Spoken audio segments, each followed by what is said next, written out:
लिहाजा अहिड़ो माण्हू जेको पंहिंजे पाण खे सैयद सॾाए ऐं महबूब जे अहल बैतनि जी गुस्ताखी करे उन जे जलसे में वञण मनो जेकॾहिं तकीर कंदो आहे। जेकॾहिं तकीर न कंदो आहे त उन सां संगत रखणु हराम आहे, उन सां मिलणु जुलणु हराम आहे, उन सां ताल्लुक़ रखणु हराम आहे।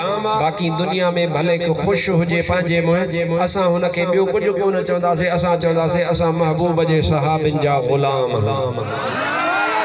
अब्बे के जेको गाल हुजे उन सां वेहंदो न, ये त अब्बन खां बि वधीक न कसम अल्लाह जो।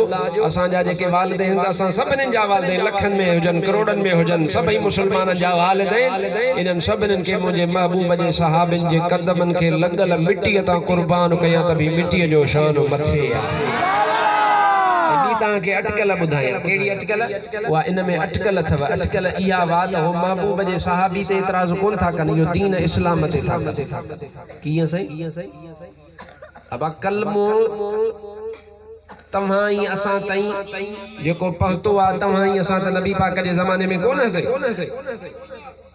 नमाज थो पढ़े, हज थो करे, ज़कात थो ॾे, अल्हम्दुलिल्लाह राम राम कोन कंदा हूं, कलमो भरींदा हो। मां तो को पुछां तो यो कलमो कंहिं सेखारियो? यो सदको आ त महबूब जे सहाबिन जो सदको। जे उहे दीन अगते न पहुचाइन हा त तू मां मुसलमान हो जाऊं। ओ इहो जेको माण्हू मुझे महबूब जे साहब ते आंगुर थो खड़े, असुल में इस्लाम जे शाहिदन के कूड़ो करण थो चाहे। अब आपो जे करे केस जा शाहिद कूड़ा त केस बि कूड़ो। इस्लाम जो जेको सॼो प्रोग्राम आ, पैगाम आ, इन जा शाहिद हन मुझे महबूब जा सहाबी। असां चवंदा त इहो कूड़ो कूड़े जो पुत्र आ मुझे महबूब जा कुल सहाबी सच्चा।